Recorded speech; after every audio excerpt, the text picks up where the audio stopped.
Risk-taking in the games industry can be an expensive venture. Games and technology can be in development for years and released to low sales, if not fail completely.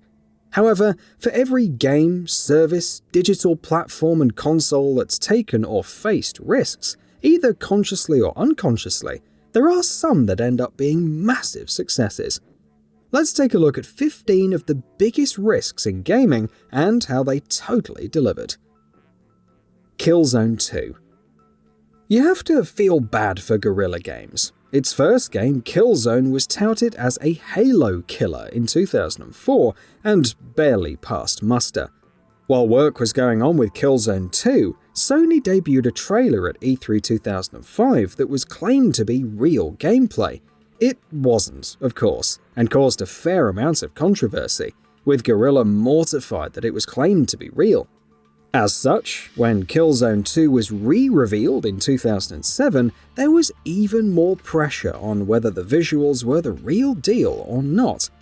The initial $20 million budget shot up to $40 to $55 million, and by February 2009, the sequel was finally released. Fortunately, its visuals were not only from the actual game, but actually superior to the E3 2005 target render demo. Critics praised it as well, and by April 2009, it sold 1 million copies.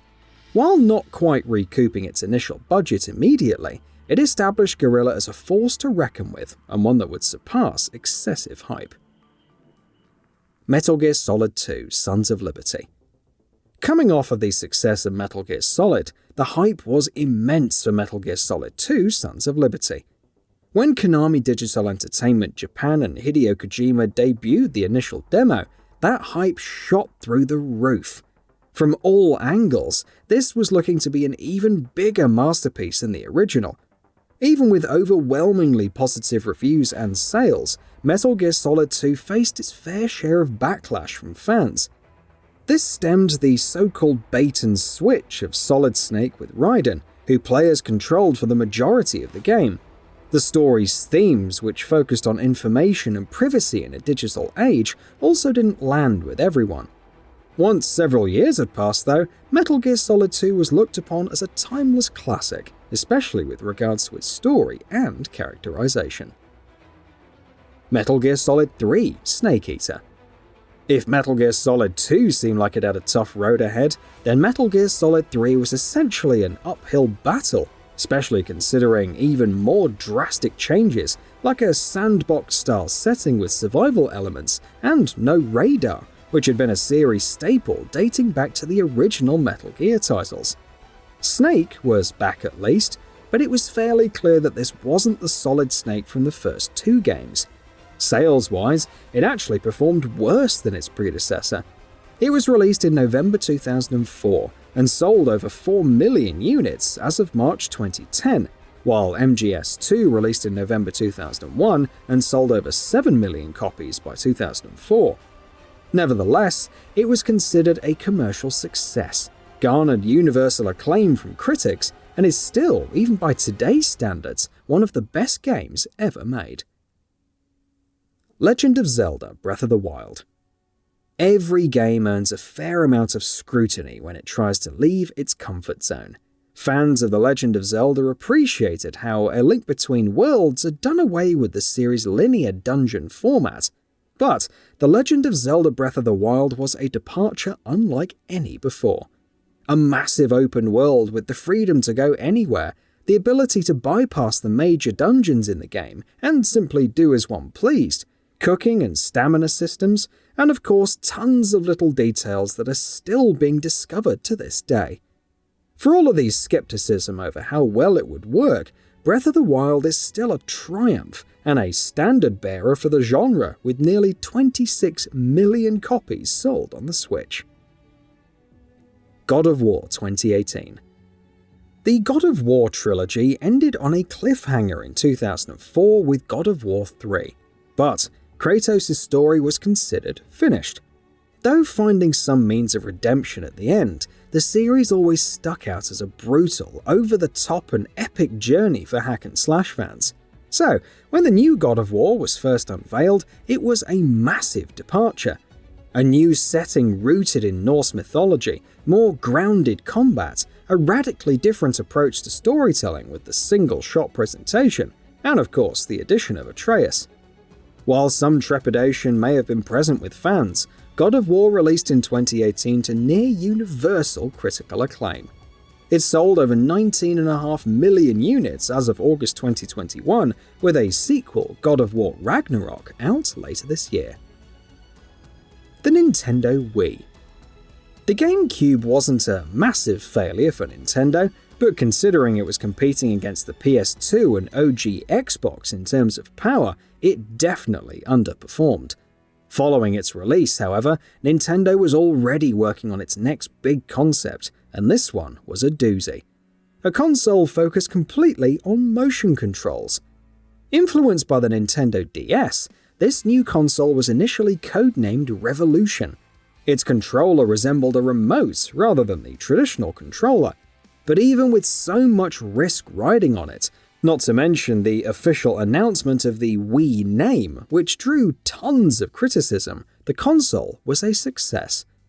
It not only outsold the PS3 and Xbox 360 combined in several regions at launch, suffering from shortages as a result, but hit 50 million units sold in roughly 2.5 years. It crossed 101 million sales in its lifetime, and not only revitalized Nintendo, but would inspire ventures like Microsoft's Kinect, which also became a huge success on the Xbox 360 and PlayStation Move through the years. Steam. In 2002, physical game distribution was very dominant. Nevertheless, for a PC-centric developer like Valve, being able to quickly patch its games for all players at the same time was important. Even with broadband not being as widely implemented in the world, many of its players still had access to high-speed internet. After gaining the rights to digital distribution for its titles from Sierra, Valve set about creating its own clients to patch and eventually distribute its games digitally. When it finally launched in 2004 with Half-Life 2, many faced issues with even being able to access the game due to server load.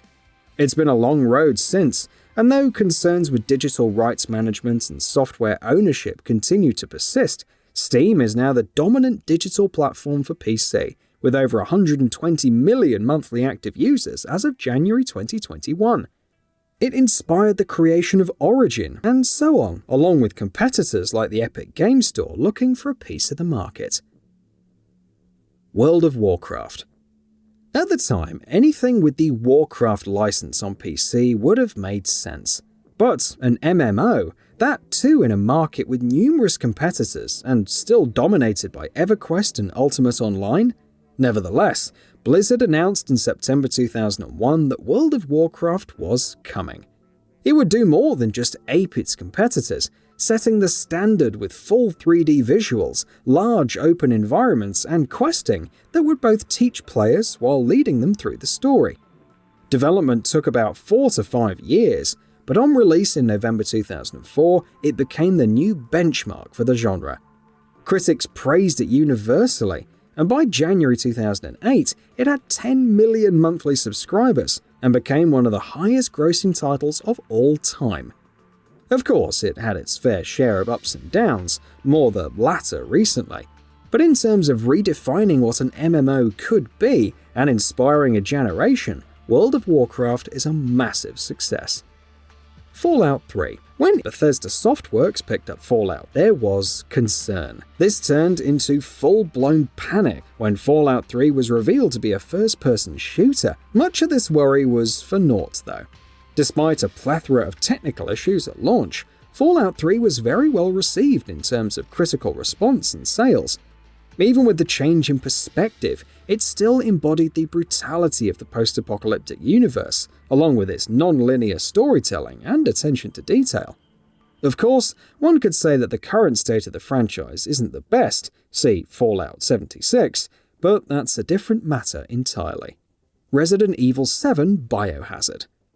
Despite selling millions of copies, the reception to Resident Evil 6 was icy at best. Fans were disappointed with the shift away from survival horror and the atrocious writing and pacing. While Capcom would engage with a more traditional formula in Resident Evil Revelations 2, it actually had something bigger up its sleeve. A brand new Resident Evil, one that was in first person. Not only that, but it would also begin a new story with a new protagonist, while seeking to return to the survival horror approach that fans loved. The Resident Evil 2 remake would follow and become a larger success, but in terms of righting the ship and returning to what made the franchise so great, Resident Evil 7 BIOHAZARD was a success.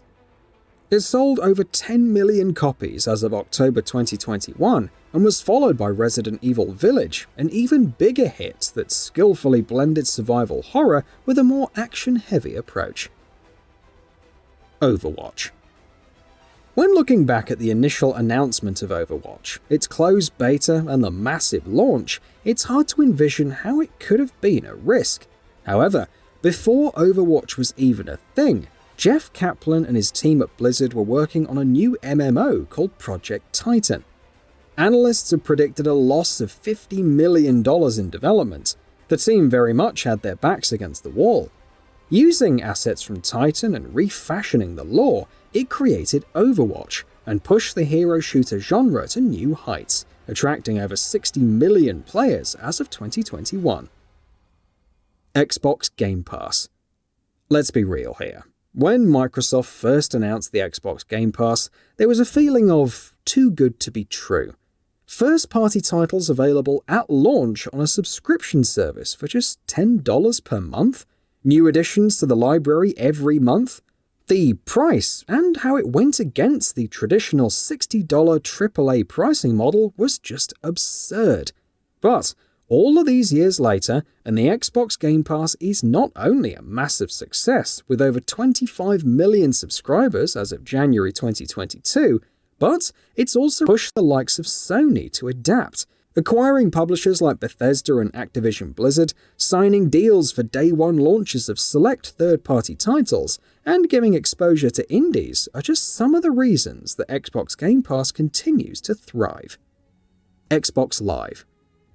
For as prevalent as online console multiplayer is today, it was a completely different story a little over 2 decades ago. Sega had attempted to make inroads with the Dreamcast, launching Phantasy Star Online and pushing tech like a broadband adapter. Even if the adapter proved more popular or accessible, the Dreamcast itself faced a quick death. With all of this in mind, Microsoft pushed to include broadband support in the OG Xbox, which is interesting given how accepted the tech had been at the time. But that wasn't enough, and at E3 2002, the company unveiled Xbox Live, a proper online gaming network built for playing multiplayer titles on the Xbox. The console also shipped with a headset and voice chat support, further cementing the company's commitment to online play. Xbox Live reached 8 million subscribers in just 8 years, in no small part thanks to Halo 2 and 3 with their multiplayer support. Though it's been a long road with many changes, Xbox Live ultimately proved that an online multiplayer network and infrastructure on consoles was possible. Sony PlayStation. A long time ago, the console gaming market was considered to have 2 big players, Nintendo and Sega. Others like Atari had tried to leave their mark, but ultimately failed compared to the big 2. Sony had some involvement with Nintendo, being contracted to work on the Famicom, and eventually a CD-ROM add-on for the SNES called the PlayStation. Citing concerns over Sony's control over all possible SNES CD-ROM media, Nintendo would cancel its deal and ally with Philips. Following this betrayal, creator Ken Kutaragi and Sony Corporation president Norio Oga decided to create a standalone console.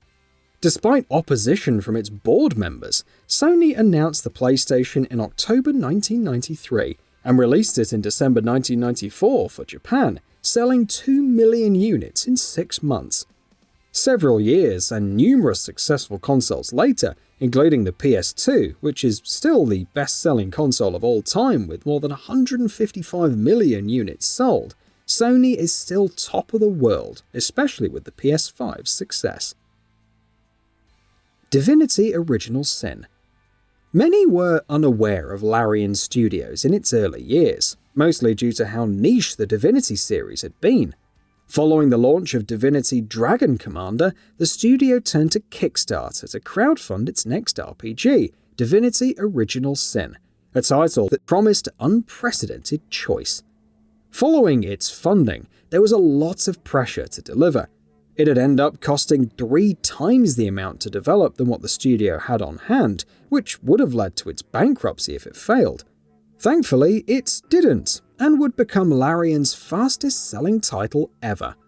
The developer would go on to crowdfund Divinity Original Sin 2, which is still regarded as one of the finest RPGs ever made.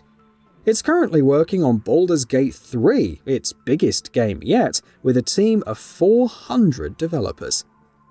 And that brings us to the end of the video. A quick request before we conclude though. We upload new videos every single day, and if you like what we're doing, please consider subscribing. It really helps us out. Also, don't forget to enable all notifications by clicking the bell icon so that you can receive daily video updates. Thanks for watching.